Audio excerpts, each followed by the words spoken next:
Hello everyone, welcome back to Unimonks. मैं हूँ जानवी और जैसे कि आप लोग मुझसे कमेंट सेक्शन में रिक्वेस्ट कर रहे थे कि मैम प्रेफरेंस लिस्ट पे वीडियो लेके आइए जो बताएं हमें बीए ऑनर्स साइकोलॉजी और बीए ऑनर्स अप्लाइड साइकोलॉजी दोनों के बारे में, तो आप ही की रिक्वेस्ट के अकॉर्डिंग मैं आपके लिए वीडियो ले आई हूँ।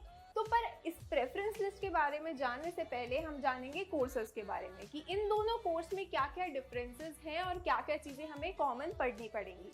तो पहले कॉमन जान लेते हैं, उसके बाद हम डिफरेंसेस के बारे में भी बात करेंगे।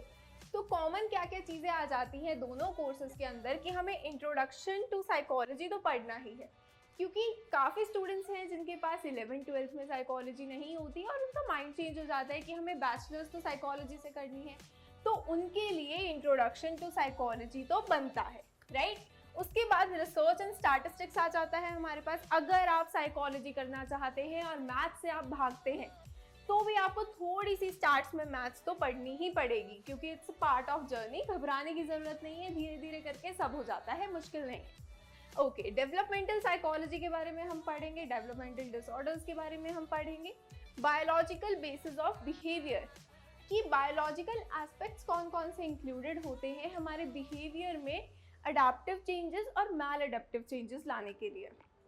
नेक्स्ट है कॉग्निटिव साइकोलॉजी, हमारा थॉट प्रोसेस जिसमें इंक्लूडेड हो जाता है। सोशल साइकोलॉजी हमारी सोसाइटी के बारे में, ग्रुप प्रोसेसेस जो हैं, सोशल कॉग्निशन, एटीट्यूड्स किस तरीके से फॉर्म होते हैं, ह्यूरिस्टिक्स हो गए, स्कीमाज हो गई, क्या क्या होते हैं वो सारे हमारे सोशल साइकोलॉजी में आ जाते हैं। नेक्स्ट है हमारा एबनॉर्मल साइकोलॉजी।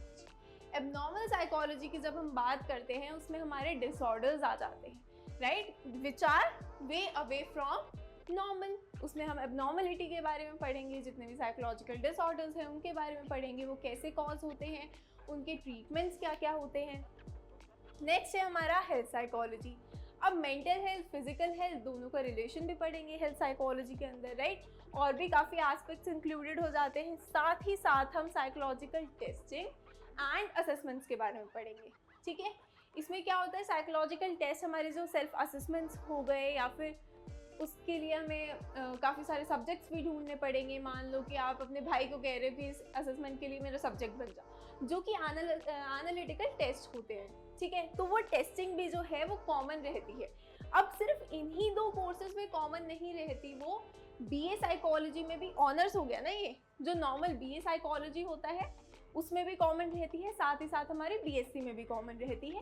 कोर्सेज के डिफरेंसेस और कॉमन चीज़ों के ऊपर मैं ऑलरेडी वीडियो ला चुकी हूँ डिटेल में। अगर आपने नहीं देखी है तो जल्दी से चैनल पे जाके चेक कीजिए, आपको मिल जाएगी, ठीक है। हमने जान लिया क्या क्या चीज़ें कॉमन होती हैं, अब डिफरेंसेस क्या क्या होते हैं। तो जो बीए ऑनर्स साइकोलॉजी है उसमें करिकुलम जो हमारा फोकस करता है वो basically social sciences and humanities के एस्पेक्ट्स पे फॉलो करता है, राइट। कि सोशल साइंसेज एसएसटी हमारी जो सोशल स्टडीज़ होती है उस पर, और ह्यूमैनिटीज़ का जो पर्सपेक्टिव होता है उसके अकॉर्डिंग चलती है, और offers a more intensive and in depth study. अब ऑनर्स है तो इसमें क्या होगा, हमारा इन डेप्थ स्टडी होगी ऑफ साइकोलॉजी। क्या क्या चीज़ें इंक्लूड रहती हैं, एडवांस कोर्स वर्क होता है, रिसर्च थीसिस होती हैं, एडिशनल प्रोजेक्ट्स और प्रेजेंटेशंस भी होती हैं, किसके अंदर, बीए ऑनर्स साइकोलॉजी के अंदर। अब आ जाता है हमारा अप्लाइड साइकोलॉजी। अप्लाइड साइकोलॉजी में क्या होता है, जो हमारा करिकुलम है वो फोकस करता है हमारा practical application of psychological principles to the real world. अब जो प्रिंसिपल्स हमारे गिवन हैं ऑलरेडी, जो थ्योरीज हैं उनको रियल वर्ल्ड में हम कैसे अप्लाई कर सकते हैं उसके बारे में बताते हैं। इसमें हम साइकोलॉजिकल थ्योरीज के बारे में पढ़ेंगे, ऑफ कोर्स कॉमन कोर्स तो रहेगा ही, साथ साथ और एडिशनल क्या होगा, साइकोलॉजिकल थ्योरीज, रिसर्च वर्क हमारा जो है वो बढ़ जाता है ऑनर्स के अकॉर्डिंग, ठीक है। Apply them in the real world, ये जो थ्योरीज हैं उनको हम रियल वर्ल्ड में अप्लाई करते हैं। यही डिफरेंस आ जाता है अप्लाइड साइकोलॉजी और ऑनर्स इन साइकोलॉजी के अंदर। चलो, अब बीए ऑनर्स साइकोलॉजी जो है वो कौन कौन से कॉलेजेस ऑफर कर रहे हैं, ये मैंने जो है अच्छे से ऑर्डर में लगा दिए। आपकी फर्स्ट प्रेफरेंस क्या रहनी चाहिए, lady Shri Ram college for women. अब आप अपने अकॉर्डिंग, ये ऑब्जेक्टिव इन नेचर तो है नहीं, सब्जेक्टिव इन नेचर है। अगर आपको लगता है कि जीसस एंड मैरी कॉलेज को आपको फर्स्ट पे रखना है तो आप उसको फर्स्ट पे रख सकते हैं। अगर फिर भी आपको कोई कंफ्यूजन रह जाती है तो मुझे कमेंट सेक्शन में बताइए, मैं आपकी कंफ्यूजन को दूर कर दूंगी। वैसे मेरे अकॉर्डिंग जो है आपको first preference lady Shri Ram college को देनी चाहिए, second preference Jesus and Mary, third हमारा आ जाता है इंद्रप्रस्थ कॉलेज फॉर वुमेन। वही फोर्थ की बात करते हैं दौलत राम कॉलेज, फिर कमला नेहरू कॉलेज और लास्ट में हमारा आ जाता है गार्गी कॉलेज। अगर आपके अकॉर्डिंग गार्गी कॉलेज जो है वो हमें दोनों ऑफर कर रहा है, बीए ऑनर्स साइकोलॉजी और अप्लाइड साइकोलॉजी। गार्गी कॉलेज भी एक बहुत ही अच्छा कॉलेज है। अगर आप उसको फर्स्ट पे रखना चाहते हैं कि आपको बीए ऑनर्स साइकोलॉजी मिले और साथ ही साथ अप्लाइड साइकोलॉजी भी मिल जाए, तो आप गार्गी को फर्स्ट पे भी रख सकते हैं।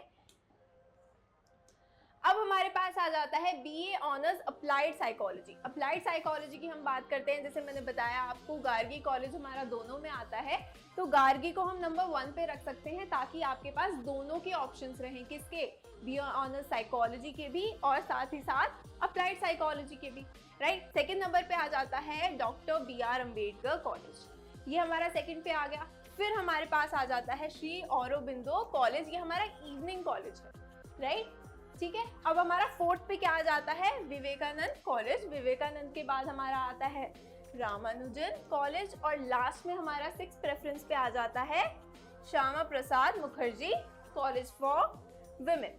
अब ये सारे मैंने सीक्वेंस में आपके लिए लगा दिए हैं। फिर भी जैसे मैंने आपको बताया कि आपके अकॉर्डिंग मान लो कि विवेकानंद कॉलेज आपका नंबर 1 पे आना चाहिए, आपके अकॉर्डिंग वो ज़्यादा सुटेबल है, तो आप वो भी चेंजेस कर सकते हैं। फिर भी आपको कोई डाउट रह जाता है कि नहीं, किसी भी चीज़ में कंफ्यूजन है कि इसमें कैसे क्या होगा, कॉलेज में कोई कंफ्यूजन है, तो आप वो मुझसे पूछ सकते हैं। इस वीडियो के लिए इतना ही।